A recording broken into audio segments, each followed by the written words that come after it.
اب بلا تاخیر آپ کے نعروں کی گونج میں میں ایک حوالے کر رہا ہوں شاہکار جلالیت قاطع رفض و خارجیت، جن سے رافضی بھی کامتا ہے خارجی بھی کامتا ہے۔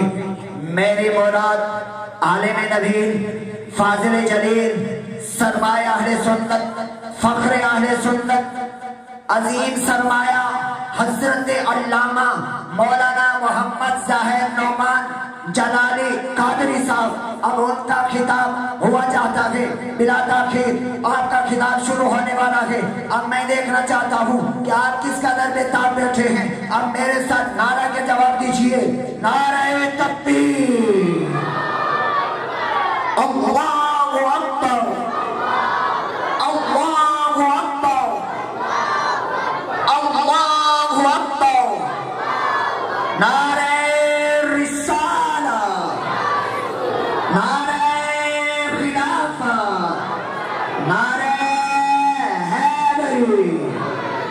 یا صدیق، یا صدیق، یا علی، یا علی، یا علی، یا حسن، یا حسن، یا حسن، لا سعودیہ لا ایران، لا سعودیہ لا لبیک لبیک لبیک یا رسول اللہ، لبیک لبیک لبیک یا رسول اللہ، تاجدار ختم نبوت، تاجدار ختم معصومی کیا دیا۔ اب کے گوش گزار کر رہا ہوں فخر اہل سنت سرمایہ اہل سنت عالم نبیل فاضل جلیل قاطع رفض و خارجیت، میری مراد محمد زاہد نعمانی جلالی صاحب۔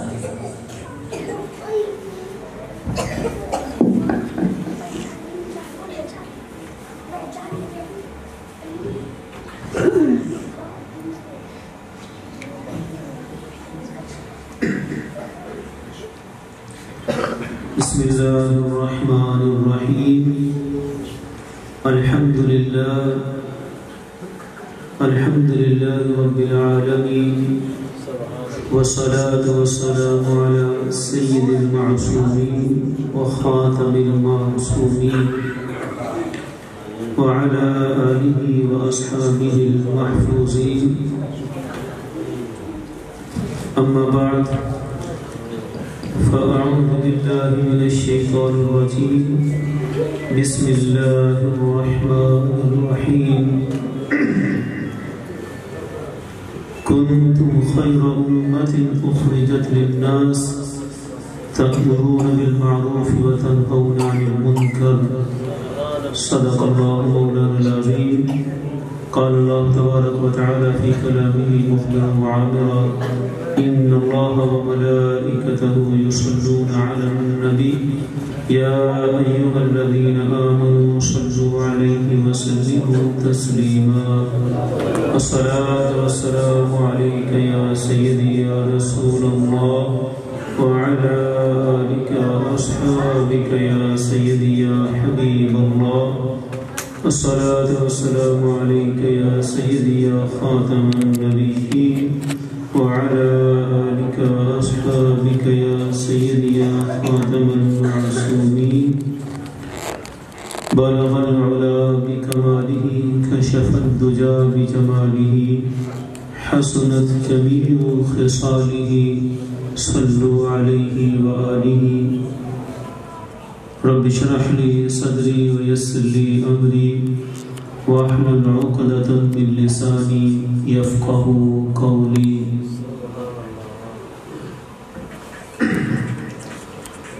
حمد و ثنا کے بعد خدا ذوالجلال کا شکر و اس کا احسان جس کی توفیق سے اس مبارک موقع پر جمع ہیں۔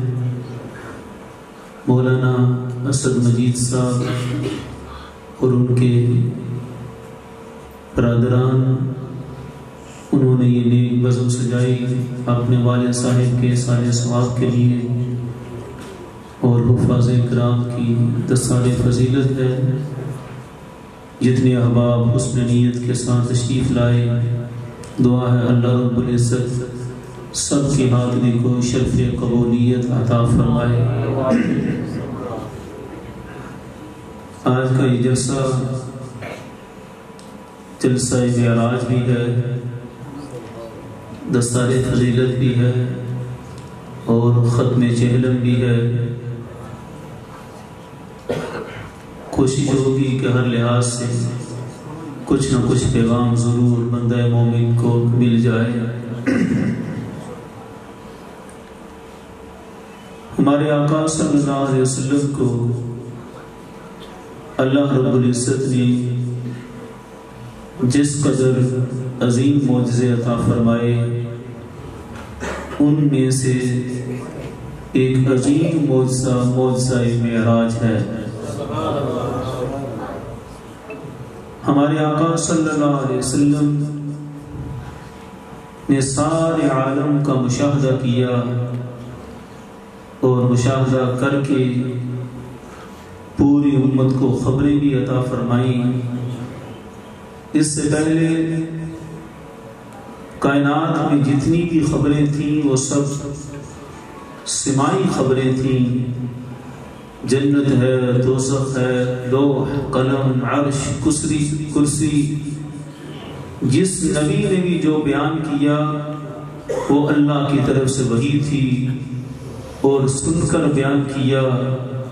واحد ہمارے آقا صلی اللہ علیہ وسلم ہیں کہ جنہوں نے جو کچھ بیان کیا معراج کی رات سب کچھ دیکھ کر بیان کیا۔ اس لیے اللہ نے فرمایا لِنُرِيَهُ مِنْ آیَاتِنَا، کہ ہم نے اپنے محبوب کو معراج کا معجزہ عطا فرمایا ہے کہ ہم اپنے محبوب کو اپنی نشانیاں دکھا دیں۔ اِنَّهُ هُوَ السَّمِيعُ الْبَصِيرُ، میرا محبوب سب کچھ سنتا بھی ہے، سب کچھ دیکھتا بھی ہے۔ اس میں مفسرین نے ایک احتمال یہ بھی ذکر کیا، اِنَّهُ هُوَ السَّمِيعُ الْبَصِيرُ، ضمیر راجع ہے نبی پاک صلی اللہ علیہ وسلم کی طرف کہ حضور سب کی سنتے بھی ہیں، حضور سب کو دیکھتے بھی ہیں۔ تو یہ معراج کی ایک خاص نعمت اس سبب سے بھی تھی کہ پورے عالم کو دیکھ کر بیان کرنا یہ کس کا خاصہ ہے؟ سب نبیوں کی گواہی ہے ہمارے آقا صلی اللہ علیہ وسلم کی گواہی پر، اور ہمارے آقا صلی اللہ علیہ وسلم نے جو بیان کیا سب کچھ دیکھ کر بیان کیا۔ معراج کی رات ہمارے آقا صلی اللہ علیہ وسلم نے جس قدر مشاہدات فرمائے وہ اکثر علماء بیان کرتے ہیں، ان مشاہدات میں عام مومن کے لیے جو پیغام ہے، اور آج بھی ہم ختم چہلم پر ہیں، ایک عام مومن کو بھی نبی پاک صلی اللہ علیہ وسلم نے معراج کی رات دیکھا۔ طویل حدیث ہے، مدارج رضویہ میں 28ویں جلد میں اعلیٰ حضرت علیہ الرحمٰن نے وہ سارا دلائل سے ذکر کیا۔ فرمایا معراج کی رات صرف ہمارے آقا صلی اللہ علیہ وسلم ہی جنت کی سیر کر رہے تھے، لیکن کئی ایسے خوش نصیب تھے جو بیٹھے اپنے بستر پر تھے اور ان کی روحیں بھی سرکار کے ساتھ جنت کی سیر کر رہی تھی۔ جس طرح مشہور واقعہ ہمارے آقا صلی اللہ علیہ وسلم نے حضرت بلال حبشی رضی اللہ تعالیٰ عنہ سے پوچھا کہ اے بلال بتاؤ، حدثنی بأرجع عمل، کہ سب سے زیادہ امید والا عمل کون سا ہے جس پر تمہیں امید ہو کہ اللہ نے قبول کیا ہے؟ کیونکہ عمل کی برکت یہ ہے کہ جب میں جنت میں چل رہا تھا میں نے اپنے آگے آگے قدموں کی آہٹ کو سنا، پوچھا کون ہے؟ آواز آئی حضور یہ آپ کے خادم حضرت بلال ہیں۔ حضرت بلال حبشی رضی اللہ تعالیٰ عنہ نے عرض کیا حضور باقی سارے عمل تو سارے کرتے ہیں، لیکن ایک عمل ایسا ہے جس کو میں نے بڑی خصوصیت کے ساتھ پکڑا ہے، وہ یہ ہے کہ آپ کی زبان سے سنا تھا کہ جب بھی بندہ وضو کرے تو 2 نفل تحیت الوضو کے پڑھ لے. تو یہ میں جب سے سنا ہے ہمیشہ جب بھی وضو کرتا ہوں 2 نفل پڑھ لیتا ہوں. اسی پر امید ہے کہ اللہ رب العزت نے اسی عمل کے سبب مجھے یہ مرتبہ عطا کر دیا. اعلیٰ حضرت علیہ رحمہ اس سے نتیجہ اخذ کرتے ہیں. یہ ایک حدیث ہے حضرت ام سلیم، حضرت عثمان، کئی ایک صحابہ تھے جن کی آوازوں کو نبی پاک صلی اللہ علیہ وسلم نے سنا. اعلیٰ حضرت ان کو ذکر کر کے نتیجہ یہ نکالتے ہیں کہ یہ وہ لوگ تھے جن کو خود نہیں پتا تھا کہ وہ کہاں ہیں. حضرت بلال حبشی رضی اللہ تعالیٰ عنہ وہ تو اپنے بستر پر ہیں، حضرت خمیسہ بنت ملحان اپنے گھر میں ہیں جن کی آوازوں کو نبی پاک صلی اللہ علیہ وسلم نے جنت میں سنا، ان کی روحوں کو چلتے پھرتے سنا.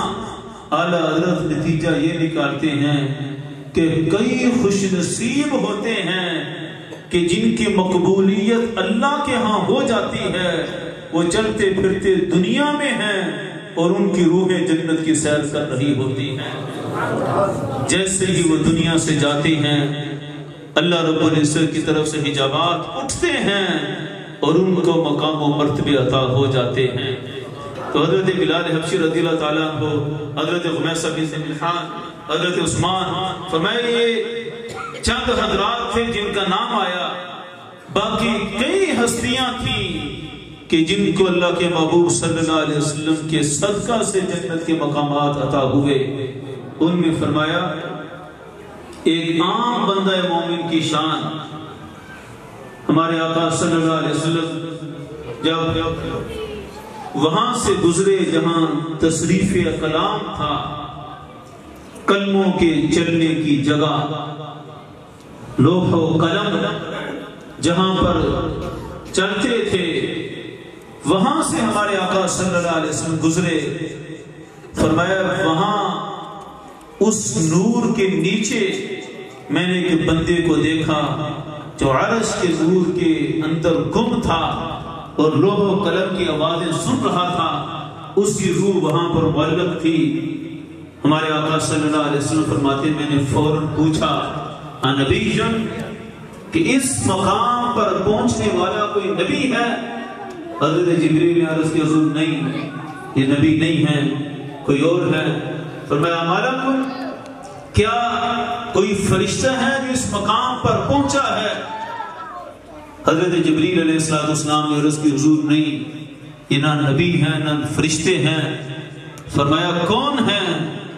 فرمایا حضور یہ آپ کی امت کا وہ فرد ہے کان لسانہ رطب من ذکر اللہ وقلبہ معلق بالمسجد ولم یستسق لوالدیہ قط. فرمایا وہ بندہ مومن یہاں تک پہنچ جاتا ہے جس میں 3 خوبیاں پائی جائیں.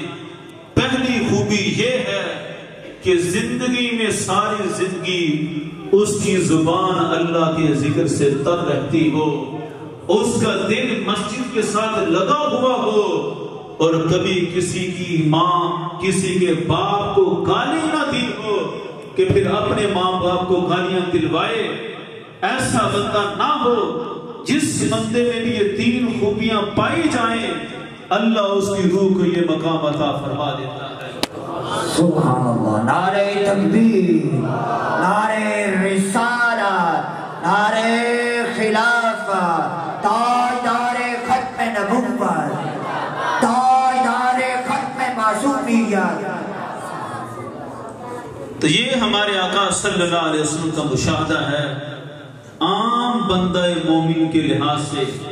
اعلیٰ حضرت علیہ رحمہ نے یہ سارا ذکر فرما کر ایک مسئلہ ثابت کرنا تھا، لیکن امام کے کلام کی برکت ہے کہ امام نے ایک مسئلہ تو کیا درجنوں مسئلے حل فرما دیے. فرمایا عام بندہ مومن بھی اس کی شان بھی اتنی بلند ہوتی ہے. فرمایا اب کوئی یہ نہ سمجھے کہ بندہ مومن کو تو پتہ نہیں، کہ اس کی روح کہاں تک ہے؟ فرمایا یہ حجابات ایک الگ مسئلہ ہے۔ جن صحابہ کرام کو سید عالم صلی اللہ علیہ وسلم نے جنت میں چلتے پھرتے دیکھا تھا، وہ بھی اپنے بستر پر تھے، ان کو بھی کوئی خبر نہیں تھی، لیکن عند اللہ ان کا مقام اتنا بلند تھا کہ جہاں حضور جنت کی سیر کر رہے تھے ان کی روحیں بھی جنت کی سیر کر رہی تھی۔ اسی طرح فرمایا کئی بندہ مومن جو دنیا میں ان اوصاف کے حامل ہوں گے، وہ بیٹھے دنیا میں ہوں گے، ان کی روحیں وہاں پہنچی ہوں گی۔ اس پر آگے پھر صوفیاء کچھ کلام کرتے ہیں۔ حضرت مولانا روم، حضرت مولانا جلال الدین رومی رحمت اللہ تعالی علیہ، آپ نے اسی چیز کے پیش نظر فرمایا تھا، لوح محفوظ است پیش اولیاء، کہ لوح محفوظ اللہ کے ولیوں کی نگاہ کے سامنے ہوتی ہے، کہ حدیث مبارکہ میں ہے کہ جس میں یہ تین خوبیاں پائی جائیں اللہ اس کی روح کو وہاں پہنچا دیتا ہے جہاں لوح محفوظ ہوتی ہے۔ یہی سبب ہے تین خوبیاں بس ذہن میں رکھنی ہیں۔ لسانہ رطب ذکر اللہ، لسان زبان اللہ کے ذکر سے تر رہے، چلتے پھرتے اٹھتے بیٹھتے کام کا آغاز کرے بسم اللہ سے، کھانا کھائے تو الحمدللہ، سونے لگے تو سونے کی دعائیں، ہر عمل میں سنت کے مطابق ادائیں کرتا رہے، اس کی زبان اللہ کے ذکر سے بھی تر ہوگی اور روح بھی بلند مقام تک پہنچ جائے گی۔ دوسرا فرمایا قلبہ معلق بالمسجد، بندہ ایسا ہو دل مسجد پہ لگا ہو۔ دل مسجد میں لگنے کا مطلب محدثین نے یہ بیان کیا کہ مطلب یہ نہیں ہے کہ وہ صرف مسجد میں ہی بیٹھا رہے، وہ بھی بڑی شان ہے، لیکن وہ بندہ جو بیٹھا کاروبار میں ہے لیکن اسے انتظار ہے کہ کب میرے رب کا بلاوا آئے گا اور میں مسجد کو کوچ کر جاؤں گا، فرمایا وہ ہے کاروبار میں بیٹھے ہوئے بھی دل مسجد کی طرف ہے، وہ ہے قلبہ معلق بالمسجد۔ اور تیسرا فرمایا گالی نہ دے، کسی کا دل نہ دکھائے، ایسے بندے کو اللہ یہ مقام عطا فرما دیتا ہے۔ تو یہ ہمارے آقا صلی اللہ علیہ وسلم نے وہ مقام دیکھا جو عام امتی کا ہے، اور اپنے صحابہ کا مقام اس سے کہیں بڑھ کر بلند انداز سے دیکھا۔ ہمارے آقا صلی اللہ علیہ وسلم کے صحابہ، ان کی شانیں ساری برابر برا۔ ہمارے آقا صلی اللہ علیہ وسلم نے معراج کی رات دونوں کی تقسیم فرما دی کہ صحابہ کی روحیں بھی جنت تک پہنچتی ہیں اور عام بندہ مومن کی روح بھی جنت تک پہنچ جاتی ہے۔ یہ مدرسہ جس طرح مولانا صاحب نے بیان کیا یہ آباد ہوا، ہمارے آقا صلی اللہ علیہ وسلم نے اس کی بھی ایک مثال ذکر فرمائی۔ ایک باغ میں ہمارے آقا صلی اللہ علیہ وسلم تشریف لے گئے، باغ دیکھتے ہی ہمارے آقا صلی اللہ علیہ وسلم نے فرمایا من غرس ھذا النخل، کہ اس باغ کو کس نے بیجا تھا، اس کا بیج کس نے کاشت کیا تھا، مسلم ام کافر، کوئی مسلمان تھا یا کافر تھا؟ عرض کی حضور اس باغ کا بیج لگانے والا مسلم تھا۔ ہمارے آقا صلی اللہ علیہ وسلم نے فرمایا کہ کوئی بندہ مومن جب کوئی باغ لگاتا ہے یا فصل لگاتا ہے، اس علاقے کے لوگ تو اچھی طرح سمجھتے ہیں اس مثال کو، فرمایا جو بھی بیج لگاتا ہے، بیج لگنے کے بعد پودا بننے تک پھر پھل تک کتنی اللہ کی مخلوق ہے، حشرات، چھوٹے کیڑے مکوڑے، چھوٹے چھوٹے پتنگے، جن کی خوراک ان سے حاصل ہوتی ہے، فرمایا بندہ مومن ہو، اللہ کے حقوق کو ادا کر رہا ہو، اس کی فصل سے جو جانور بھی تھوڑا بہت حشرات اپنا حصہ کھاتے ہیں، ان سب کی تسبیحات ہوتی ہیں، ہر مخلوق کی تسبیحات ہیں۔ فصل وہ لگاتا ہے، وہ کھا کر تسبیحات وہ کیڑے مکوڑے کرتے ہیں، ان سب کی تسبیحات کا ثواب اللہ بندہ مومن کو عطا فرما دیتا ہے۔ سبحان اللہ۔ اب اس پر فرمایا گیا کہ ایک ہے یہ باغ لگانا، یہ ظاہری کیڑے مکوڑوں کی خوراک جس سے وہ کھا لیں، اس کا اتنا اجر ہے، اور ایک ہے روحانی خوراک کا باغ لگا دینا۔ جب کیڑے مکوڑوں کی خوراک کا اتنا اجر ہے تو جو اللہ اور اس کے رسول، جہاں قال اللہ و قال الرسول کی آوازیں بلند ہوں، جو اللہ رسول کے دین کا باغیچہ لگا دیں، اس میں جتنا اللہ رسول کا ذکر ہو اور وہ جب تک آباد رہتا ہے، اس کا ثواب بھی تا قیامت بندہ مومن کو ملتا رہتا ہے۔ دنیاوی باغ کا بڑا اجر ہے، اور یہ ہے روحانی غذا۔ کیڑوں مکوڑوں کا کوئی وہ مرتبہ نہیں جو اشرف المخلوقات کا مرتبہ ہے۔ اشرف المخلوقات میں پھر سب سے اشرف علماء کے لیے جو اہتمام کیا جائے، اس باغ کا اجر بھی اللہ رب العزت کی بارگاہ میں بڑا بلند ہوتا ہے۔ اس لیے جلسہ دستار فضیلت کے لحاظ سے یہ باغ، یہ قرآن و حدیث کی تعلیم، اس کی اتنی بہار ہے کہ آج بندہ مومن کی جو آخرت کی نجات کا مدار ہے، دراصل انہی باغیچوں کے سبب ہے۔ یہی جو مدارس آباد ہیں، انہی کی بہار سے ہی سب کچھ ہے۔ یہ نہ ہو تو عقیدے باقی نہیں رہتے، یہ علماء حقہ ہوں تو پیچھے کچھ بھی باقی نہیں رہتا۔ علامہ اقبال کو ایک دفعہ ایک اس کے بیرسٹر دوست نے خط لکھا، کہنے لگا میں ایک بیکورڈ ایریا سے ہوں اور میں بڑا پڑھ لکھ چکا ہوں، اور پڑھنے کے بعد میں اپنے علاقے میں واپس آیا۔ واپس آ کر میں نے دیکھا کہ ایک پرانا سا مدرسہ تھا میرے گاؤں میں، ٹوٹی پھوٹی پھٹیاں پڑی ہوئی تھی، چند بچے پڑھ رہے تھے۔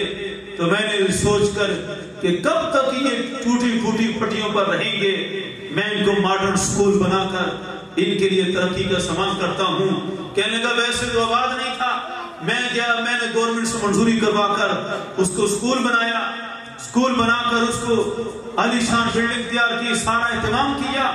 میں اپنی نوکری میں واپس آ گیا دوسرے صوبے میں، پیچھے گیا تو پتا چلا، گاؤں والوں کو جب پتا چلا کہ انہوں نے مدرسے کو سکول میں بدل دیا تو گاؤں والوں کو بڑا غصہ لگا۔ پہلے تک کوئی دیکھتا نہیں تھا، لیکن اتنے میں سب کی غیرت بیدار ہو گئی کہ ہم نے مدرسے کو سکول میں نہیں بدلنے دینا، یہ مدرسہ ہم نے آباد کرنا ہے۔ انہوں نے مدرسے کا سارا فرنیچر اٹھا کر پھینک دیا اور دوبارہ انہوں نے اس مدرسے کو آباد کر دیا۔ پھر بچے بھی ضد سے بھیجنے شروع کر دیے کہ ہم نے بچوں کو قرآن و سنت پڑھانا ہے، ہم نے انگریز کی تعلیم سے زیادہ قرآن و سنت کی تعلیم دینی ہے۔ خط لکھا علامہ اقبال کو کہ علامہ اس قوم کا کیسے مستقبل تبدیل ہوگا، یہ قوم بار بار پیچھے کو جاتی ہے، ہم ان کو ترقی دینا چاہتے ہیں لیکن یہ قوم ہے کہ ترقی کی طرف نہیں آتی، یہ بار بار اپنے اسی نظام میں رہنا چاہتی ہے۔ خط لکھا تھا علامہ اقبال کو جو خود جرمنی سے پی ایچ ڈی کر چکا تھا، برطانیہ سے بارٹ لا پڑھ چکا تھا، سارا کچھ پڑھا تھا اقبال نے، دین دنیا سب کچھ اس کے سینے میں تھا۔ وہ خود کہتا تھا پڑھ لیے میں نے علوم شرق و غرب، روح میں باقی ہے اب تک درد و کرب۔ کہتا تھا شرق و غرب کے سارے علوم پڑھ لیے لیکن روح کو تسکین ابھی تک حاصل نہیں ہوئی۔ یہ مولانا روم کی بارگاہ میں اس نے کہا تھا۔ مولانا روم نے جواب دیا دست ہر نہ اہل فی مارت کند سوئے مادرا کے دی مارت کند، تم نے آج تک نہ اہلوں کے ہاتھ میں ہاتھ دیا ہے۔ اگر تسکین چاہتے ہو تو بچہ بھی ماں کے پاس آتا ہے تو تسکین ہوتی ہے، تسکین چاہنی ہے تو آج بھی روحانیت میں آؤ تمہیں تسکین حاصل ہو جائے گی۔ علامہ کو بھی یہ اندازہ تھا تو خط لکھا علامہ اقبال کو کہ اگر ترقی ہونی چاہیے، مدرسے کی جگہ سکول اور ماڈرن تعلیم ہونی چاہیے، قوم نہیں مانتی۔ علامہ اقبال تو خود سارا پڑھ چکا تھا۔ علامہ نے کہا کہ جب میں یورپ سے پڑھ کر آیا تھا میرے بھی یہی جذبات تھے جو آج تمہارے جذبات ہیں۔ میں بھی چاہتا تھا کہ گلی گلی کوچے کوچے میں ماڈرن اسکول بناؤں، جدید تعلیم سے آراستہ کروں، لیکن میں نے اس جدید تعلیم کے اثرات یورپ کی گندی نالیوں میں بہتے ہوئے دیکھ لیے ہیں۔ اگر تم چاہتے ہو کہ اسلام کا یہی حشر ہو جو آج اسپین کی گلیوں میں حشر ہے، وہاں صدیوں سے مسلمانوں کی آبادی تو تھی، لیکن اسلام کی نشانی قلعہ احمر، مسجد قرطبہ، چند قلعوں کی دیواروں کے علاوہ کچھ بھی باقی نہیں ہے۔ فرمایا اگر تم بھی اسلام کی نشانی ہند میں یہ دلی کا لال قلعہ دیکھنا چاہتے ہو تو گلی گلی میں اسکول بنا دو، اگر اسلام اسی طرح زندہ دیکھنا چاہتے ہو جس طرح ہمارے اسلاف کے دور میں زندہ تھا، تو اسلام اسکولوں سے آباد نہیں ہوتا۔ اسلام کو آباد رکھنا ہے تو اسلام کے مدرسے آباد رکھتے ہیں۔ فرمایا مدرسوں کو آباد رہنے دو، یہ رہیں گے تو اسلام آباد رہے گا، یہ بچیں گے، لوگوں کے عقائد بچیں گے، ورنہ انگریز کی واردات بہت شدید ہے۔ علامہ کہتا ہے ایک لرد فرنگی نے کہا اپنے بستر سے، منظر ہو کر پیدا کہ تیری آنکھ نہ ہو سیر۔ کہتا ہے ایک فرنگی لاٹ اپنے بیٹے سے کہنے لگا کہ ایسا نظارہ پیدا کر کہ دیکھ دیکھ کر آنکھیں نہ رجیں۔ وہ نظارہ کیسے پیدا ہوگا؟ کہنے لگا کہ نظارے کا طریقہ یہ ہے کہ ان کو تلواروں سے زیر نہ کرو، سینے میں رہے راز ملوکانہ تو بہتر، کرتے نہیں تیغوں سے قوموں کو کبھی زیر۔ بیچارے کے حق میں یہ ہے سب سے بڑا ظلم، بندے پہ اگر فاش کریں قاعدہ شعر، تعلیم کے دی حساب میں ڈال اس کی خودی کو، ہو جائے ملائم تو جدھر چاہے ادھر پھیر۔ اس سارے کا خلاصہ یہ ہے، علامہ کہتا ہے کہ فرنگی لاٹ اپنے بیٹے کو کہہ رہا تھا کہ ہم نے اس قوم کو غلام بنانا ہے۔ غلام بنانے کے لیے تلواروں سے قومیں غلام نہیں بنتی، غلام بنانے کے لیے سینوں کے اندر راز ملوکانہ داخل کرنا ہوتا ہے۔ سینوں کے اندر جو غلامی ڈالنی ہے اس کا حل یہ ہے کہ تعلیم کے دی اضافے ڈال اس کی خودی کو، ہو جائے ملائم تو جدھر چاہے ادھر پھیر۔ تاثیر میں تھی حساب سے پڑھ کر ہے یہ اکثیر، سونے کا حمالہ ہو تو مٹی کا ہے کہ ڈھیر۔ کہنے لگا ان کو ایسی تعلیم پڑھانی ہے کہ جسے پڑھ کر یہ خود نہ سوچیں، یہ وہی سوچیں جو یورپ کے آقا سوچتے ہیں۔ یہ پڑھ کر ایسے تیار ہوں کہ ہو جائے ملائم تو جدھر چاہے ادھر پھر ان کی سوچ غلامانہ ہو جائے۔ آج یہی غلامانہ سوچ ہے کہ مدارس کے پڑے ہوئے شیر جوان وہ تڑپتے ہیں ناموس رسالت کے لیے۔ اور آج میں راستے میں آتے ہوئے پڑھ کے سن رہا تھا ہمارے وزیر اعظم کی، کہنے لگا یورپی یونین خط لکھتی ہے کہ اس کے ہاتھ میں بیان دو، ہم ڈٹیں گے، ہم غلام نہیں ہیں، یورپ کی بات نہیں سنیں گے۔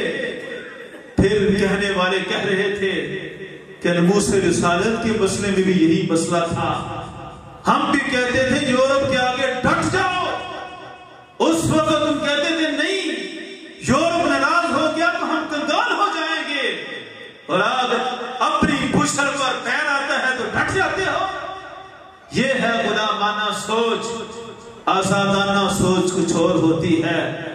آزاد بندہ سوچتا ہے، کہتا یہ دلیری دکھانی ہے تو ناموس رسالت کے مسئلے میں دکھاؤ، اور غلام سوچتا ہے تو کچھ اور سوچتا ہے۔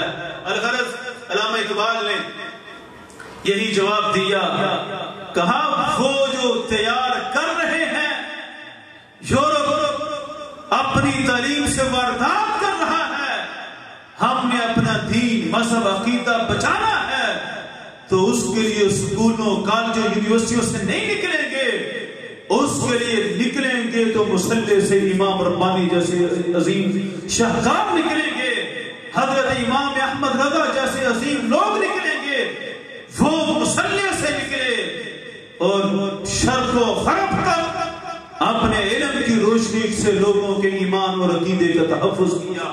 اس لیے مسلح سے اٹھنے والے لوگوں نے وہ کارنامے کی۔ پروفیسر نکلسن علامہ اقبال کا ٹیچر بھی رہا، اور بہت بڑا مستشرق تھا. حضرت داتا علی جویری علیہ الرحمہ کی کتاب کشف المحجوب کا اس نے انگریزی میں ترجمہ بھی کیا، انگلش میں. اس نے ایک مقدمہ لکھ کر مدارس اور ہمارے صوفیاء کی قوت کو ذکر کیا. کہنے لگا ایک ہے اسلام کا یہ ظاہری پہلو، اس کے لاؤ لشکر، اس کی قوتیں، اس کے بادشاہ، اس کے سلطنت. کہتا یہ جو ظاہری پہلو ہے اس کو کئی دفعہ یورپ نے زیر کر دیا، کافروں نے تباہ و برباد کر دی ساری قوتیں. لیکن کہتا یورپ والوں اپنے یورپی لوگوں کو بتا رہا تھا، کہنے لگا یہ جو ظاہری قوت ہے ہم سمجھتے رہے کہ اسلام کے پاس صرف تلوار ہے، اسلام کے پاس عظیم بادشاہ مجاہد اور بڑی بڑی فوجیں ہیں، لیکن اس سے بڑھ کر کہیں بڑی قوت ان کے پاس ان کے مسلح پر بیٹھنے والے ان کے صوفیاء ہیں. اس نے پھر مثالیں دی. اس نے کہا تتاریوں نے ہلاکو خان کی قوت نے سلطنت بادشاہ کو تہس نہس کر دیا، لیکن غوث اعظم کے تیار کیے ہوئے ایک فقیر نے تتاریوں کو ہی کلمہ پڑھا کر مسلمان کر دیا. پھر اس نے کہا سلطنت مغلیہ کے بادشاہ اکبر نے جب اس کا عقیدہ بگڑ گیا اس نے دین اکبری ایجاد کر دیا، مرتد ہو گیا، بہت بڑی قوت سے اسلام پر حملہ کیا، اذانوں پر پابندی، مساجد پر پابندی، ذبیحہ پر پابندی، سب کچھ تہس نہس کر دیا. کوئی قوت نظر نہیں آتی تھی اس کا راستہ روکے. لیکن مدرسے میں بیٹھے ایک فقیر حضرت امام ربانی مجدد الفسانی، انہوں نے سارا نقشہ بدل دیا، بادشاہوں کی قوتوں کو زیر کر دیا اور اسلام کو دوبارہ عروج عطا فرما دیا. سبحان. یہ اس کا تبصرہ تھا. کہنے لگا سمجھ نہیں لگتی کہ بڑی بڑی قوتیں ٹکراتی ہیں، جن سے ٹکراتی ہیں وہ مدرسے میں بیٹھے ہوتے ہیں، نہ ان کے پاس کوئی ایٹم بم ہوتا ہے، نہ ان کے پاس کوئی اسلحے ہتھیار بارود، نہ وہ میدان میں لڑتے ہیں، ایک نگاہ ڈالتے ہیں سارے نقشے بدل کر رکھ دیتے ہیں. اللہ اللہ. یہ حضرت مجدد الفسانی. حضرت مجدد الفسانی وہ کوئی معمولی ہستی نہیں ہے. میں بات لانا چاہتا ہوں حضرت مجدد الفسانی علیہ رحمہ پر کہ حضرت مجدد الفسانی کی تعلیمات وہ کوئی معمولی نہیں ہے. بڑے بڑے کافر مان گئے کہ ہند میں اسلام کا جو خاتمہ ہو رہا تھا، کافر آج تک تبصرے کرتے پھرتے ہیں کہ اس سے بڑی قوت اسلام پر حملہ آور نہیں ہو سکتی تھی. جب اسلام کا اپنا بادشاہ اکبر مغل اعظم بنا پھرتا تھا وہ بگڑ گیا، وہ دین الہی دین اکبری نافذ کر رہا تھا، لیکن مدرسے میں بیٹھا مجدد الفسانی کہتا تھا تو غلط ہے، تیرے عقائد غلط ہیں، تو گمراہ ہے، بگڑا ہوا ہے. عقائد وہی ہیں جو صحابہ کرام سے چل کر آئے ہیں، جو صحابہ کرام سے چل کر عقائد آئے ہیں ان عقائد کو زندہ رکھا جائے گا، تجھے ختم کیا جائے گا.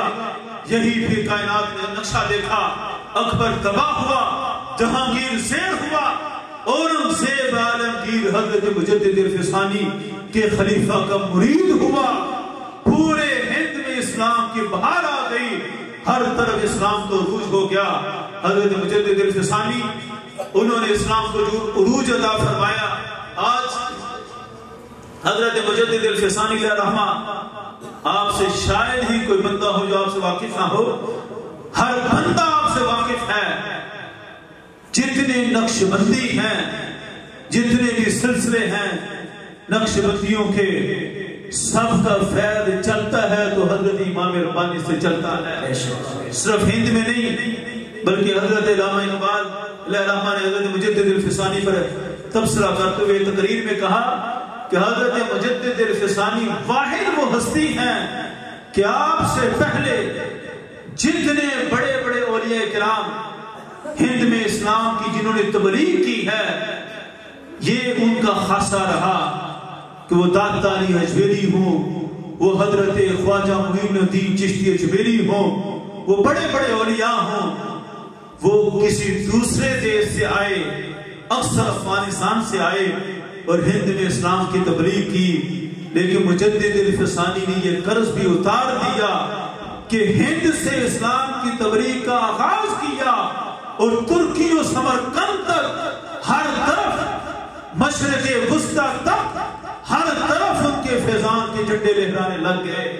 فرمایا کہ وہ ہند پہلے بڑی آتے تھے باہر کے ممالک سے ہند میں، لیکن مجدد الفسانی کے بعد مجددی فیضان تھا جو ترکی تک چمک رہا تھا اور آج بھی چمک رہا ہے۔ ترکی میں آج بھی ہر طرف نقشبندی ہے، موجودہ حکومت سے لے کر ان کی مشائخ سب نقشبندی ہے، اور وہاں حضرت امام ربانی کا جو نام ہے، جو انداز ہے، وہ چومتے ہیں سرہند کی زمین کو جہاں حضرت مجدد الفسانی کا روزہ ہے۔ حضرت مجدد الفسانی علیہ رحمہ آپ نے عقائد اہل سنت کا تحفظ کیا، اور پھر اس زمانے میں جتنی بیماریاں تھیں ایک ایک بیماری کا علاج کیا، سارے عقائد جو بگڑ رہے تھے اکبر مغل اعظم سے لے کر عام صوفی تک، صوفی سے لے کر چند اہل سادات تک، ایک ایک بندے کے عقیدے کو درست کیا امام ربانی مجدد الفسانی نے۔ حضرت امام ربانی علیہ رحمہ نے صحابہ کرام کی عظمت کو ذکر کیا۔ یہ مجدد الفسانی کا کمال ہے کہ آپ نے جہاں توحید کے عقائد بگڑ رہے تھے وہ درست کیے، بادشاہوں سے ٹکر لی، اور جہاں عام کسی بندے کے عقیدے میں کچھ خلل آ رہا تھا اس کے عقائد کو بھی درست کیا اپنے مکتوبات کی روشنی میں۔ آپ خط لکھتے تھے، آپ کا انداز یہ ہوتا تھا کہ خطوط لکھ کر تا قیامت اصلاح کا سامان فرما دیتے تھے۔ کئی ایسے خطوط تھے جو آپ نے جیل کی سلاخوں کے پیچھے لکھے، آپ پر بھی گستاخی کا الزام لگا، آپ کو بھی لوگوں نے کہا یہ حضرت صدیق اکبر کے گستاخ ہیں اور گستاخی کا الزام لگا۔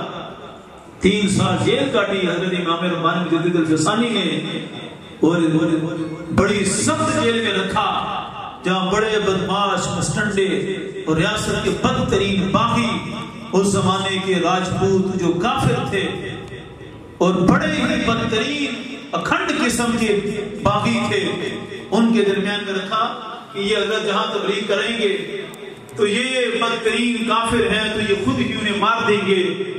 لیکن 2 سال بعد جب جہانگیر نے جیل کی رپورٹ طلب کی کہ مجدد الفسانی کے جیل میں کیا بنا، رپورٹ دینے والے نے کہا حضرت وہاں دیکھ کر آئے ہیں تو ہوش اڑ گئے، وہ جیل اب جیل نہیں رہی، وہ جیل ایک مدرسہ بن چکی ہے۔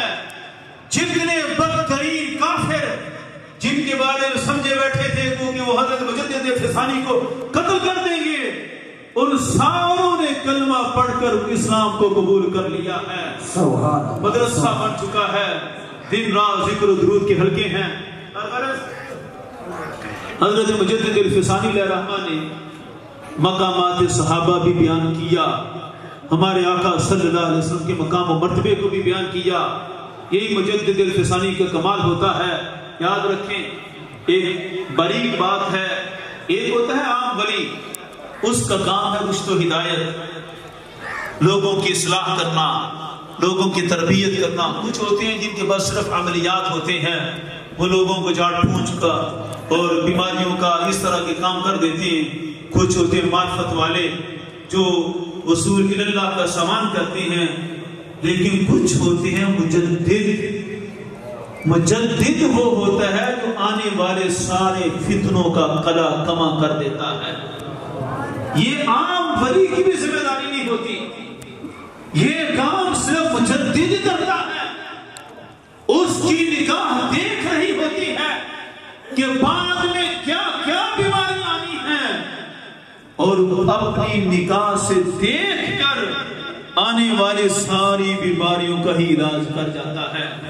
یہی مجدد کی تعریف ہے کہ ہر زمانے میں جب جتنے دین کے اندر فتنے آ جائیں، فتنے بڑھنے لگتے ہیں، اللہ مجدد کو بھیج دیتا ہے، وہ غالین کے فتنوں کو ختم کر کے دین کو صحابہ کرام کی طرز پر ستھرا کر کے نکھار دیتا ہے، کیونکہ دین وہی ہے جو صحابہ کرام تابعین سے چل کر آئے۔ آج کے دور میں کوئی بندہ کہتا ہے کہ دین مجھے سمجھ لگا، تو 1400 سال بعد جس کو جو دین سمجھ لگا ہے وہ دین وہ نہیں ہے جو ہمارے آقا کا دین ہے۔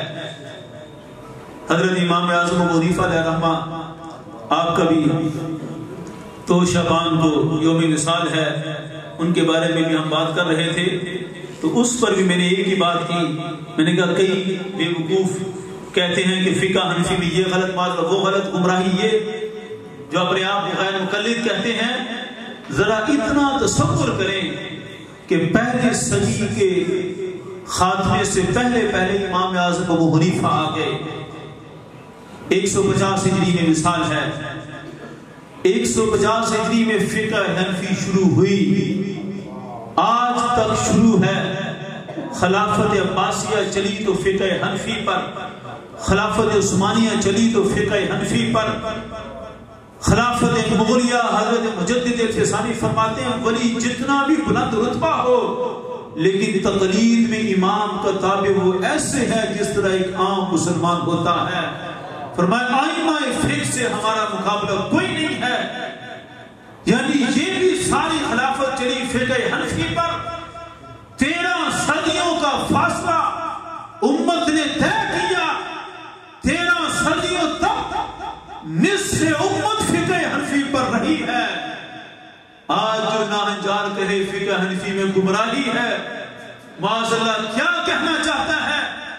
13 صدیوں کے لاکھوں اولیاء، کروڑوں نہیں اربوں امتی معاذ اللہ گمراہی پر رہے، ایسا ہو ہی نہیں سکتا۔ جب وہ گمراہ نہیں ہو سکتے تو فقہ حنفی بھی سچی ہے اور ستھری ہے۔ یہ دین وہ ہوتا ہے صدیوں سے چل کر آئے، جب فتنے آتے ہیں اللہ کے ولیوں اور مجددین کا کام ہوتا ہے کہ فتنوں کو دفع کریں اور دین وہی صاف کر دیں جو صحابہ کرام سے چل کر آیا ہے۔ حضرت مجدد الفسانی علیہ رحمہ نے یہ کلام کیا، آپ نے مکتوبات شریف میں عصمت صحابہ کو ذکر کرتے ہوئے کہا لا تعدل بالصحبۃ شیئا کائنا ما کان، فرمایا دنیا میں بڑی نیکیاں ہیں، بڑے انداز ہیں عبادت کے، ایک انداز ہے نوافل پڑھ لینا، اس سے بھی قرب الہی ملتا ہے، ایک انداز ہے روزے رکھ لینا، قرب الہی ملتا ہے، ایک انداز ہے قرآن پڑھ لینا، اللہ کا قرب مل جاتا ہے، ایک انداز ہے کعبہ کا طواف کرنا، اس سے بھی قرب الہی مل جاتا ہے۔ فرمایا کائنات میں جتنی بھی عبادتیں ہیں، جن عبادتوں سے قرب الہی ملتا ہے، وہ جتنی بھی عبادتیں ہیں وہ سب تھوڑی ہیں، سب سے بڑی عبادت اللہ کے محبوب صلی اللہ علیہ وسلم کی صحبت کو حاصل کر لینا ہے۔ لا تعدل بالصحبہ شیئا کائنا ما کان، فرمایا کہ کوئی بھی عبادت ہو، بڑی سے بڑی عبادت ہو، لیکن کسی بھی بڑی عبادت کو رسول اللہ صلی اللہ علیہ وسلم کی صحبت کے برابر نہیں قرار دینا۔ آگے حضرت امام ربانی مجدد الفسانی علیہ رحمہ فرماتے ہیں وَلَوْ كَانَ عُبَيْسًا قَرْنِيًّا او عمرا مروانیًا، یہ مکتوبات شریف کی عبارت ہے۔ یہ اچانک مجھے اس کا پتہ چلا، مجھے یاد ہوتا تو میں مکتوبات سامنے رکھ کر بھی سارا پڑھ کر سنا دیتا، لیکن ریکارڈنگ ہو رہی ہے، جس کو شک ہو جا کر دیکھ لے، اللہ کے فضل سے جو عبارت پڑھ رہا ہوں امام ربانی علیہ رحمہ کے الفاظ بعینہ ہی یہی ہوں گے۔ حضرت امام ربانی فرماتے لا تعدل بالصحبہ شیئا، اللہ کے محبوب صلی اللہ علیہ وسلم کی صحبت میں چند لمحے بیٹھ جانا فرمایا اس کے برابر دنیا کی کوئی عبادت نہیں ہو سکتی. اس سے اگلا مسئلہ بھی اشاق اخذ کرتے ہیں کہ امام ربانی صرف اپنا نہیں بیان فرما رہے، امام ربانی جو ان سے پیچھے 1000 سال تک جو امت کا مسلمہ عقیدہ چلتا رہا تھا، امام ربانی اسی عقیدے کی ترجمانی فرما رہے ہیں. اسی سے فرماتے ہیں ایک طرف وہ بھی تھے جنہوں نے 10-20 دن نہیں، وہ بھی تھے جنہوں نے 20 سال حرم کعبہ میں طواف کیا، مسجد الحرام میں اعتکاف کیا. 20 سال ان کے مسجد الحرام میں گزر گئے، دن رات کعبے کے سامنے بیٹھ کر عبادت کرتے ہیں. لیکن مجدد الفسانی فرماتے وہ بھی اس صحابی کے مقام کو نہیں پہنچ سکتے. لمن لہو ادنا صحبہ، جس کو رسول اللہ صلی اللہ علیہ وسلم کی صحبت کا تھوڑا سا حصہ میسر آ گیا. کیوں نہیں پہنچ سکتے؟ کعبے کو دیکھنا بھی عبادت ہے، کعبے کو دیکھنا بھی عبادت ہے، کعبے کو دیکھنا عبادت چھوٹی ہے، سرکار کے رخ انور کی زیارت کر لینا بڑی عبادت ہے. کعبے کا مرتبہ بڑا ہے لیکن سرکار کا مرتبہ کعبے سے بھی کہیں بڑھ کر. سبحان اللہ. نعرہ تکبیر، نعرہ رسالت، نعرہ خلافت، نعرہ حیدری، تاجدار ختم نبوت، تاجدار ختم معصومیت. لا سعودیہ لا ایران، لا سعودیہ لا ایران. لبیک لبیک لبیک یا رسول اللہ، لبیک لبیک لبیک یا رسول اللہ، لبیک لبیک لبیک یا رسول اللہ. پہلے یہ تمہید ہم سمجھ لیں کہ صحابی کون ہوتا ہے، صحبت کا مقام و مرتبہ کتنا ہے، پھر انشاءاللہ مجدد الفسانی کے کلام سے مزید سمجھیں گے. یہ میرے ہاتھ میں کتاب ہے حضرت امام ابن حجر اسقلانی کی، شیخ الاسلام تھے اپنے زمانے کے، شرح نخبۃ الفکر. یہ کتاب وہ ہے کہ اس کی تعریف عام لوگ یہ سمجھیں کہ کوئی بھی عالم بنتا ہے اسے عالم بننے کے لیے یہ کتاب پڑھنا ضروری ہوتی ہے. عالم بیٹھے ہیں سمجھتے ہیں کہ حدیث پڑھنے سے پہلے بھی یہ کتاب ضرور پڑھی جاتی ہے، صدیوں سے امت کا نصاب ہے. اس میں صحابی کی تعریف انہوں نے ذکر کی کہ صحابی ہوتا کون ہے. فرماتے ہیں صحابی وہ ہے کہ ماذا علی الاسلام من لقی نبی صلی اللہ علیہ وسلم مؤمنا به وماذا علی الاسلام. وہ ہوتا ہے صحابی کہ جس کی رسول اللہ صلی اللہ علیہ وسلم سے ملاقات ہو، اسلام پر خاتمہ ہو، ایمان کی حالت میں سرکار سے ملاقات کا شرف حاصل کر لے. اس میں فرمایا یہ بھی ضروری نہیں سرکار کو دیکھنا، کیونکہ کئی ایسے تھے جو نبی نہ تھے، انہوں نے زیارت تو نہیں کی لیکن ملاقات ہے. آگے فرماتے ملاقات سے کیا مراد ہے؟ یہ الفاظ ہیں والمراد باللقاء ما هو اعم من المجالسة والمباشرات ووصول احدهما الى الاخر وان لم يكلمه. فرماتے ہیں کہ اس سے مراد یہ ہے کہ چاہے سرکار کی مجلس میں بیٹھیں، والمباشرات چاہے چلتے چلتے سرکار کی ملاقات کا شرف حاصل ہو جائے. آگے فرماتے ہیں وَوُصُولُ أَحَدِهِمَا إِلَى الْآخَرِ وَإِن لَمْ يُكَالِمْهُ. فرمایا کہ کسی ایک کی نگاہ کا دوسرے پر پڑ جانا اگرچہ شرف کلام بھی درمیان میں نہ حاصل ہو. اس کا مفہوم یہ بیان کرتے ہیں، ایک ہے چلتے چلتے سرکار کی کسی مومن پر نگاہ پڑی، وہ بھی ایک ہے کہ کسی مومن کی سرکار کا نگاہ پڑی، وہ بھی شرف صحابیت پا گیا. اور ایک ہے کہ مومن اپنے کام میں لگا ہے، دور راستہ ہے، وہ اپنے کام میں کھیتوں میں مصروف ہے. سرکار علیہ السلام گزرے، چلتے چلتے حضور صلی اللہ علیہ وسلم کی نگاہ پڑ گئی اور اسے خبر بھی نہیں. لیکن کان ذالک بنفسی و بغیری، کہ بذات نگاہ ڈالی یا بغیر ارادے کے، یعنی صحابی کو دیکھنا تھا تب نگاہ ڈالی، یا دیکھنا راستے کو تھا، کو پہاڑ دیکھنا تھا، کوئی اور چیز دیکھنی تھی.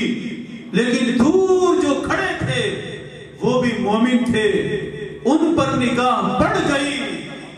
حضرت شیخ الاسلام علامہ ابن حجر اسقلانی فرماتے ہیں وہ جو دور کھڑے تھے ان کو خبر بھی نہیں، سرکار نے نگاہ ڈالنے کا ارادہ بھی نہیں فرمایا تھا، ارادہ کوئی اور چیز دیکھنے کا تھا، لیکن پھر بھی نگاہ پڑ گئی. اللہ نے ان کو بھی شرف صحابیت عطا فرما دی. سبحان اللہ. اللہ اللہ کیے جانے سے اللہ نہ ملے، اللہ والے ہیں جو اللہ سے ملا دیتے ہیں. اللہ اللہ کیے جانے سے اللہ نہ ملے، اللہ والے ہیں جو اللہ سے ملا دیتے ہیں. تو اب اس تمہید کے بعد اب یہ ہے ہمارے علماء کا مسلک کہ سرکار کی نگاہ کو معمولی نہ سمجھنا. آج کوئی اٹھے کہ یہ وہ ہے جس پر اعلیٰ حضرت نے نگاہ ڈالی تھی، یہ وہ ہے جس کو حضرت شیر ربانی کی صحبت نصیب ہوئی، کتنا خوش نصیب سمجھا جائے گا. یہ کروڑوں اولیاء ہو جائیں، سرکار کی نگاہ کے برابر نہیں ہو سکتے. یہ سارے عشاق تھے، سمجھتے تھے کہ اللہ کے محبوب کی نگاہ کا فیضان کتنا ہے. یہ ہیں وہ صحابہ. اب حضرت مجدد الفسانی کی نگاہ سے سمجھیں. آپ فرماتے ہیں شرف صحابی کتنا بلند ہے. فرماتے ہیں مکتوبات شریف میں 4-5 مکتوبات میں آپ نے یہ ذکر کیا. مکتوب نمبر 58 میں سب سے پہلے آپ نے اس موضوع کو ذکر کیا. فرماتے ہیں شرف صحابیت کا مقام یہ ہے.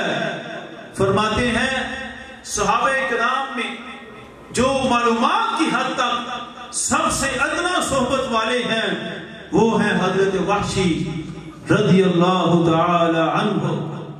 حضرت وحشی نام ہے ان کا، اور وہی تھے جنہوں نے جنگ احد میں حضرت امیر حمزہ رضی اللہ تعالیٰ عنہ کو شہید کیا. قاتل ہیں حضرت امیر حمزہ رضی اللہ تعالیٰ عنہ کے، لیکن الاسلام یہدی ما قبلہ، جب کلمہ پڑھ کر اسلام قبول کیا. اسلام کی شان یہ ہے، اسلام سارے گناہوں کو مٹا دیتا ہے. حضرت مجدد الفسانی فرماتے ہیں یہ وہ تھے کہ شرف صحابیت بہت کم میسر آیا، تھوڑی دیر صحبت میں بیٹھے، پھر جہاد کے لیے نکل گئے، پھر جہاد ہی کرتے رہے. فرماتے ہیں سنو مقام صحابیت، لا تعدل بصحبت شیء کائن مکان. فرمایا صحابیت کے برابر کسی نیکی کو نہ سمجھنا. فرمایا یہ وہ ہیں جو صحابہ کرام میں ہم ان کو سمجھیں کہ جن کو صحبت رسول صلی اللہ علیہ وسلم کم میں اثر آئی. دوسرے لفظوں میں کہہ لیں کہ صحابہ کرام میں جو مراتب ہیں صحابہ میں کم رتبے والے ہیں، لیکن مجدد الفسانی فرماتے ہیں ان کے بعد جو دوسرا طبقہ ہے تابعین کا طبقہ بھی بہت رتبے والا ہے. فرمایا تابعین کے طبقہ میں سب سے بلند رتبہ تابعی ہیں حضرت اویس قرنی. سب جانتے ہیں نام. دادا علی وجیری علیہ رحمہ نے دونوں فہرستیں تیار کی کشف المحجوب میں. جب صحابہ کے نام لکھے تو فرمایا صحابہ میں سب سے پہلا نام ابو بکر صدیق کا، تابعین میں سب سے پہلا نام حضرت اویس قرنی کا. اب حضرت مجدد الفسانی فرماتے ہیں حضرت اویس قرنی خیر تابعین، تابعین میں سب سے بلند رتبہ ہے، لیکن فرمایا حضرت اویس قرنی کو ساری زندگی کی عبادتوں ریاضتوں مجاہدوں کے بعد جو بلند ترین رتبہ ملا تھا وہ بلند ترین رتبہ حضرت وحشی کو سرکار کی پہلی نگاہ میں ہی مل چکا تھا. فرماتے ہیں اویس قرنی جیسے ہستیاں ساری زندگی کے مجاہدوں کے بعد جس مقام پر پہنچی تھی سرکار کا ادنا صحابی پہلے دن ہی اس سے بلند رتبہ پا چکا تھا. ہر صحابی نبی، ہر صحابی نبی. یہ جو نعرہ ہے ہر صحابی نبی جنتی جنتی، یہ تو بڑا چھوٹا نعرہ ہے. مجدد الفسانی فرماتے ہیں ان کے رتبے ویسے کرنے سے بھی بلند ہے. آگے بھی بات مجدد الفسانی کر سکتے ہیں. فرماتے ہیں ہم نے تو سارا کچھ آنکھوں سے دیکھ لیا کہ کس کا کتنا رتبہ ہے. ہر چیز استاذ ظلمی گوید بکومی گویم. فرمایا میری باتوں کو معمولی نہ سمجھنا، مجھے میرا رب حکم دیتا ہے تو میں کلام کرتا ہوں، میں جو بولتا ہوں دیکھ کر بولتا ہوں. فرماتے ہیں حضرت اویس کرنی اگر زندگی میں جان لیتے کہ سرکار کی صحابیت کا مقام کتنا بلند ہے، لم یمنعہ مانع کائن ما کان. جتنی بھی نیکیاں انہوں نے سمجھی ہوئی تھی اپنی والدہ سے وہ سارے سلسلے، فرمایا ان کو بھی خبر ہوتی کہ میرے صحابی بننے سے مقام کتنا بلند ہونا ہے، وہ سب کچھ چھوڑ کر سرکار کے صحابی بن جاتے ہیں. فرمایا وہ مقام ان کے بڑے ہیں لیکن صحابی سے نیچے ہیں. آگے فرمایا اب اسی مکتوب کے اندر امام ربانی تمہید مانتے ہیں کہ عام صحابی کا رتبہ کتنا ہے، اور جس کو اللہ رب العزت نے کاتب الوحی ہونے کا درجہ دیا، جس کو خال المؤمنین کا درجہ دیا، حضرت امیر معاویہ رضی اللہ تعالیٰ عنہ. فرمایا سئل عبداللہ بن المبارک ام معاویہ افضل ام عمر بن عبدالعزیز. فرمایا حضرت معاویہ کی شان تو پھر کتنی بلند ہے، ہم تو ان کی باتیں کرتے ہیں جن کو چند لمحے کی صحبت میسر آئی تھی، جنہوں نے سرکار کے ساتھ بیٹھ کر لکھا، وحی کی کتابت کی، ان کی شان. فرمایا میرے نزدیک عقیدہ یہ ہے جو حضرت عبداللہ بن مبارک کا عقیدہ ہے. حضرت عبداللہ بن مبارک حضرت امام اعظم ابو حنیفہ علیہ رحمہ جن کی تعظیم کرتے تھے، جن کے ہاتھ چومتے تھے، وہ کوئی معمولی ہستی نہیں ہے. فرمایا میں بھی وہی بیان کروں گا جو عبداللہ بن مبارک نے بیان کیا. عبداللہ بن مبارک سے جب پوچھا گیا حضرت پہلی صدی کے مجدد حضرت عمر بن عبدالعزیز تھے، بتائیں رتبہ کس کا افضل ہے، حضرت معاویہ افضل ہے یا عمر بن عبدالعزیز افضل ہیں؟ اب عقیدہ سارے جانتے تھے کہ رسول اللہ صلی اللہ علیہ وسلم کی صحبت مبارکہ کا مقام کتنا بلند ہوتا ہے. حضرت عمر بن عبدالعزیز کا جب موازنہ کیا گیا، فرمایا لا غبار الذی دخل انا فی فرس معاویہ افضل من عمر بن عبدالعزیز کذا مرہ. فرمایا موازنہ کرتے ہو پہلی صدی کے مجدد وہ ولی ہے اور امیر معاویہ صحابی ہے. صحابی ولی کا کوئی موازنہ نہیں، ولی ولی ہے، صحابی صحابی ہے.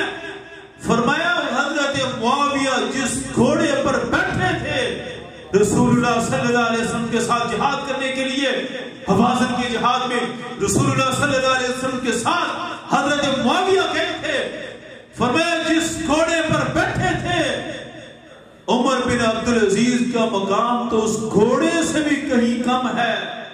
فرمایا اس گھوڑے کا بھی موازنہ کیا، اس گھوڑے کی ناک میں جو غبار داخل ہوئی تھی اس غبار کا بھی رتبہ عمر بن عبدالعزیز سے کہیں بڑھ کر ہے. سبحان اللہ سبحان اللہ. آخری بات نہیں یا رسول اللہ زندہ باد جاری رہے. آخری بات جس پر بڑے لوگوں کو ابہام ہے اس کا بھی نچوڑ نکالا حضرت امیر معاویہ رضی اللہ تعالیٰ کی شان کے لحاظ سے مجدد الفسانی نے. اب فرماتے ہیں کہ جس کا جتنا بلند رتبہ ہے اس کی چھوٹی نیکی بھی اتنا ہی بلند رتبہ رکھتی ہے. حدیث مبارکہ میں ہے، علماء جانتے ہیں، ہمارے آقا صلی اللہ علیہ وسلم نے فرمایا اللہ اللہ فی اصحابی، کہ اللہ سے ڈرنا میرے اصحاب کے معاملہ میں، میرے اصحاب کو معمولی نہ سمجھنا. فرمایا تم میں سے کوئی احد پہاڑ جتنا بھی سونا خرچ خرچ کر دے میرے صحابی کے ایک مد خیرات کی نیکی کو ڈھیر لگائے گئے سونے کا پھر وہ خرچ کرے. صحابی نے چند مد وہ سوا سیر بنتا ہے ایک گندم خرچ کی ہو اتنی اس کی نیکی کو بھی نہیں پہنچ سکتے. اس پر آخری بات کر کے حضرت مجدد الفسانی علیہ الرحمہ نے جو نتیجہ نکالا فرمایا کہ ان کی شان ہے انہوں نے صحبت رسول صلی اللہ علیہ وسلم کو پا لیا.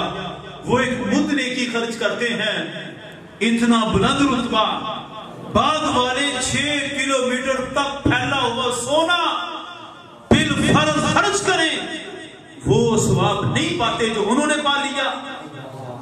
لیکن کلام کرنے کی گنجائش نہیں. یہ اللہ کا انتخاب ہے. رب جسے چاہے رتبے عطا فرمائے. اللہ کے انتخاب پر کوئی کلام نہیں ہو سکتا. بات بڑے غور کی ہے. فرماتے ہیں اسی وجہ سے سارا خطا معاویہ افضل من ثوابہما. فرمایا کہ خطا اجتہادی کا بھی ایک رتبہ ہوتا ہے. اب یہاں بھی حضرت مجدد الفسانی نے مطلق کی ذکر کی ہے تو ذکر نہیں کیا خطا اجتہادی. جو کئی لوگوں کو بیماری لگ گئی بڑے بڑے پڑھے لکھے کو کہ اجتہادی کی قید نہ ہو تو گناہ ہوتا ہے.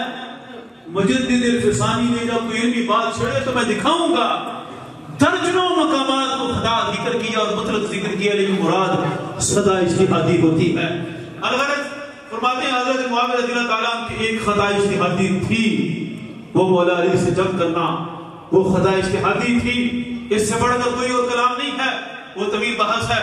لیکن فرماتے ہیں کہ وہ خطا اجتہادی چونکہ اس پر ایک ثواب ملتا ہے گناہ اور گرفت نہیں ہے. فرمایا کہ جس طرح صحابہ کے ایک مد کی نیکی بعد والوں کے احد پہاڑ جتنے سونے سے بھی بڑھ کر ہے. فرمایا پہلی صدی کے مجدد حضرت عمر بن عبدالعزیز کی نیکیاں اتنے بڑے ولی کی نیکیوں کا بھی وہ رتبہ نہیں ہے جو حضرت امیر معاویہ کی خطا اجتہادی پر اللہ نے ان کو رتبے عطا فرما دیے. یہ حضرت مجدد الفسانی ہے جو یہ کلام فرما رہے ہیں. اس لیے جو بھی معاملات ہیں لا نذکرهم الا بخیر. صحابہ کا ذکر جب بھی ہوگا خیر سے ہوگا. یہ سبق ہمیشہ یاد رکھنا ہے. جتنے مرضی پتنگے اٹھتے پھرے کہ ہم بیان کرتے ہیں یہ ہوگا وہ ہوگا یہ ساری باتیں یہ کوئی 10 سال پہلے 20 سال پہلے کے واقعات نہیں ہیں. مولا علی کے امیر معاویہ کے یہ واقعات تو پہلی صدی کے ہیں. ان واقعات کو امام اعظم نے بھی نوٹ کیا. ان امام واقعات کو غوث اعظم نے بھی دیکھا. حضرت داتا علی حجویری نے دیکھا.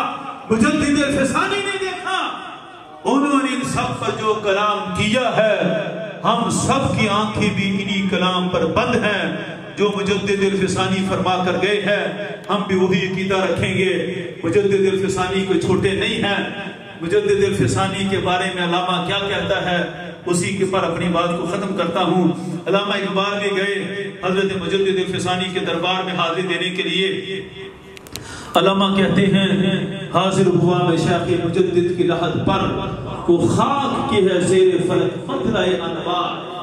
فرمایا اس کی قبر کو قبر نہ سمجھنا. جہاں اللہ کا ولی ہے وہ قبر کے نیچے نور ہی نور ہے. وہ خاک کی ہے زیر فلک مطلع انوار. اس خاک کے ذروں سے شرمندہ ستارے اتنا نور ہے کہ ستارے بھی شرمندہ ہیں. اس خاک کے ذروں سے شرمندہ ستارے اس خاک میں ہے پوشیدہ وہ صاحب اسرار. گردن نہ جھکی جس کی جہانگیر کے آگے جس کے نفس گرم سے ہے گرمی حرام. وہ ہند میں سرمایہ ملت کا نگہبان اللہ نے بر وقت کیا جس کو خبردار. فرمایا ہند میں سرمایہ ملت کا نگہبان. کل بھی مجدد الفسانی تھا آج بھی مجدد الفسانی ہے. کی عرض یہ میں نے کیا تھا مجھ کو فقر ہو. علامہ کہتے ہیں میں نے عرض کیا تھا مجھے بھی فقر مل جائے. آپ نے بڑی بڑی دور تک دیکھ لیا. آنکھیں میری بینا ہے لیکن نہیں بیدار. آپ بھی دیکھتے تھے ہم بھی دیکھتے ہیں. آپ وہ دیکھ لیتے ہیں جو ہم نہیں دیکھ پاتے.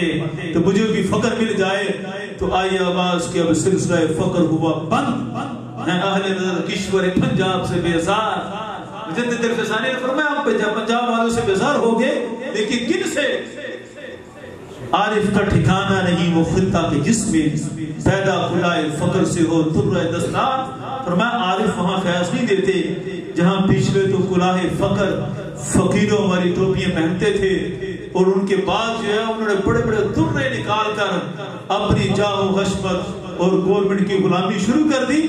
ایسے ٹھکانوں پر ہم فیض نہیں دیتے. باقی کلاہ فقر سے تھا ولولہ حق، تروں نے چڑھایا نشہ خدمت سرکار.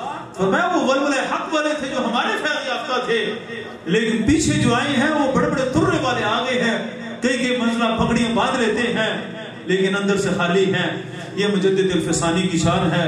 آخر میں حضرت صاحب کے والد صاحب اور ان کے لحاظ سے ایک بات کرتا جاؤں. مجدد الفسانی کے انداز سے ہی آپ فرماتے ہیں میں اپنے والد کے مزار پر حاضری دینے کے لیے جایا کرتا تھا. فرماتے ہیں میں ایک دن اپنے والد کے مزار پر گیا، مجھے اللہ رب العزت نے جب مکمل عالم دین بننے کی توفیق عطا فرمائی اور علم ظاہر کے ساتھ حضرت مجدد الفسانی علیہ رحمہ کو اللہ رب العزت نے جب علم باطن بھی عطا فرمایا، کشف کی دولت عطا فرمائی. فرمایا میں اپنے والد کی قبر پر گیا تو مجھے یاد آئی ایک حدیث کہ میرے آقا صلی اللہ علیہ وسلم نے فرمایا ہے کہ ایک عالم دین کسی قبرستان سے گزر جائے، اللہ اس قبرستان سے 40 دن تک عذاب کو اٹھا لیتا ہے. فرماتے ہیں مجھے جب میں حاضر ہوا میرے دل میں خیال آیا، حدیث ہے ہمارے آقا صلی اللہ علیہ وسلم کی، اللہ نے مجھے علم دین بھی دیا ہے اور کشف والی باطنی معاملات کو دیکھنے والی آنکھیں بھی عطا فرما دی ہیں. ذرا کشف کی نگاہ سے کھول کر میں دیکھ نہ لوں کہ میرے آنے سے قبرستان والوں کو کوئی فائدہ ہوا ہے یا نہیں ہوا. حضرت مجدد الفسانی فرماتے ہیں جیسے ہی میں نے اپنے کشف کی آنکھوں کو کھول کر دیکھا تو سارے قبرستان سے عذاب کو اٹھا لیا گیا تھا، اور مجھے آواز آئی کہ شیخ احمد یہ تو ایک عام عالم دین کی شان ہے کہ جس قبرستان سے گزرتا ہے اللہ 40 روز کے لیے عذاب کو اٹھا لیتا ہے، اور آپ جیسا عالم ربانی جس کو اللہ نے مجدد الفسانی بنانا ہے، آپ جب پہلی مرتبہ اس قبرستان میں آئے تھے اللہ نے قیامت تک سب سے عذاب کو اٹھا لیا تھا. وما توفیقی الا باللہ.